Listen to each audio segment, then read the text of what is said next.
It's the Olympics!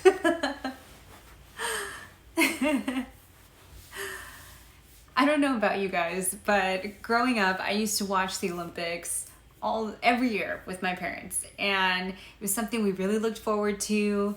We would quickly make our dinner, and then we would turn on the TV and then cheer on Team USA and occasionally Team Thailand, and watch as these athletes compete and just shock us.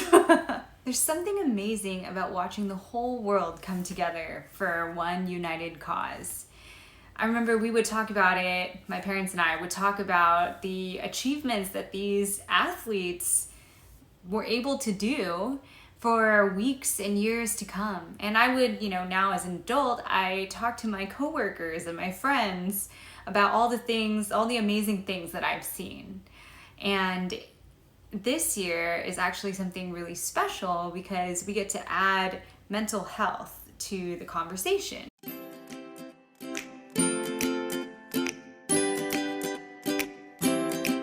Earlier this week, Simone Biles GOAT gymnast withdrew from her team final to focus on her mental health.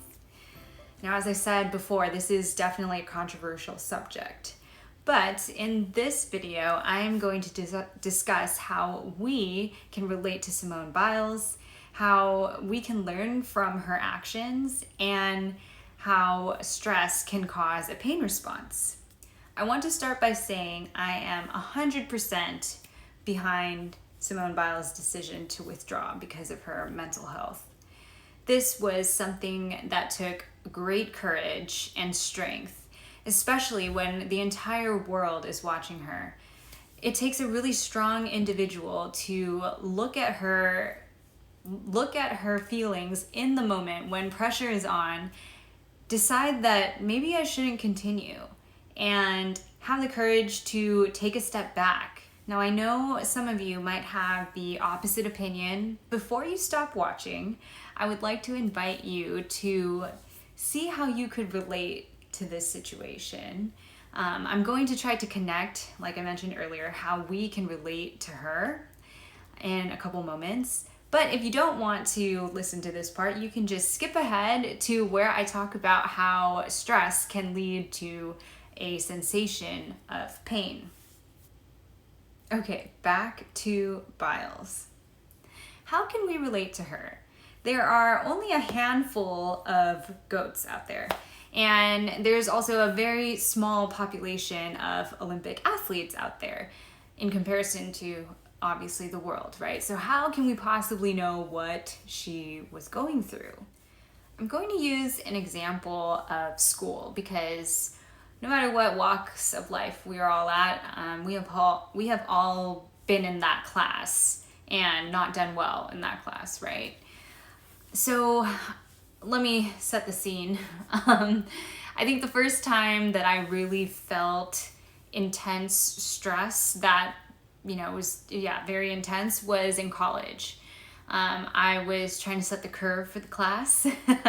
Definitely not an athlete here. But really I was trying to make the curve, I should say. I was walking into the final with a subpar grade, very borderline. So I just had thoughts of, oh my gosh, if I don't pass, then I'm going to be set back like 2 quarters because this class is only offered every other quarter. Like, what am I going to do? And whenever I was in that headspace, I didn't sleep well, I didn't eat, I didn't move very much from my desk and my books, but I made it through. But I was in really, really rough shape afterwards. Just in time for my next final, right? And so it was a downhill effect from there. I didn't sleep very well for the first one. I was starving because I didn't eat enough. And also I was trying to push through, drink caffeine, and keep going. Now, of course, we don't make the best decisions when we're in that headspace. But have you noticed that now as an adult, right? We all have different problems. We are either, juggling kids, Maybe you're in school. Maybe you're also doing a full-time job while you're in school and have kids. Maybe you're trying to buy a car. All this stuff, right? Have you ever noticed that while you're juggling all these things, as soon as one thing goes wrong, all the other things start going wrong? And then, bonus, you start feeling really, really bad. Why do you think that is? There is one major cause of pain, and that is stress. Now, I'm going to break down stress in this video series into 3 parts. It's going to be mental stress, physical stress, and environmental stress. And for the rest of this video, I'm going to be talking about the mental stress. So, stress can manifest in many different ways. Whether that's you're trying to pass that class, you're buying your dream home, you're trying to get a promotion at work, you're juggling kids on top of all of these things. These are all very stressful events happening at the same time in your life.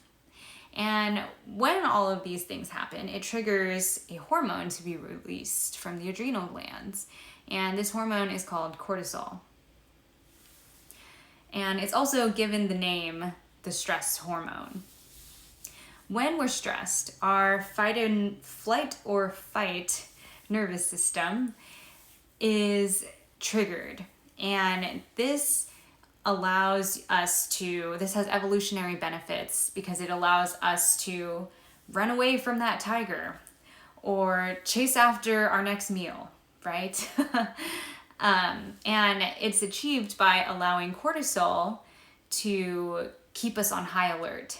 However, if we're constantly putting ourselves in that flight or flight mode, always going deadline to deadline, never giving ourselves a break, burning the candle from both ends, and we never give ourselves that time out, then cortisol is no longer our friend. It actually starts creating a systemic inflammatory response. And increased inflammation equals increased pain. And that's because our pain receptors become more sensitive when cortisol is around. So that's why when you're working towards that deadline, you start getting that crazy headache, or you start getting low back pain, or even really random wrist pain that you can't explain. That's all because of the inflammatory response that's happening in the entire body. Aren't you glad you don't have to do crazy flips and hope you land on your feet? So what can we do to stop this pain cascade and prevent us from getting us into this horrible situation?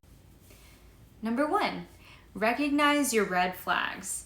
Now that's different for everybody. For some people, it might be you're quick to anger, maybe you stop sleeping or you can't get a good night's sleep, and maybe you're either binge eating or you're not eating for some reason.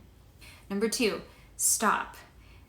Now, this is very, very difficult. I have a really, really hard time with this too because I'm a doer and I like to try to just finish, even though I know this isn't going to be the best thing for me. But I have learned that if you take a pause and just really sit down, take a couple deep breaths in, and really reconnect with yourself, my body will thank me afterwards. Number 3, make it a point to disconnect from the stressor and reconnect with yourself. So that means upping your self-care. Do things that make you happy. And that, of course, is different for everybody. But some examples could be going for a walk, going for a hike so you can get into nature, making yourself a delicious and healthy meal, or talking to friends and family. And number 4, step up your self-care. Talk nice to yourself. Maybe you can journal some positive things about yourself because you know that when you get into that mode, all that you can think about are those nasty thoughts, and that mental storm is the hardest thing to break out of. Go see a chiropractor. You'd be surprised at how much emotions your body store. Why do you think that when you're stressed, your shoulders end up going like this? It's because your body knows this is where it stores stress. And talk to a mental health professional, somebody you trust, that you can help process these thoughts. We may not all be Olympic athletes, but we should be the champions of our lives. And one huge step is knowing when to pause, take a break, and listen to our bodies. We only have one body. And if we just take a moment, pause, and recharge, then we'll be able to live through this life as graciously as possible. Well, that's it for me this week on Wake Up with Dr. Loharan.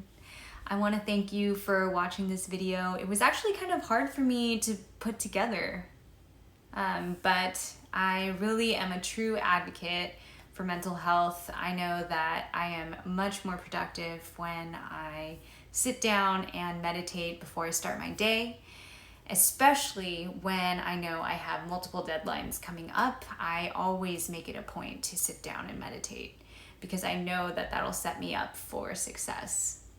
If you enjoyed this video, please hit that like button and subscribe to my page. Also, share this video with people who maybe need that extra push, maybe need that scientific explanation as to why, when you're stressed and you're not taking care of the mental you can start to feel a lot of pain.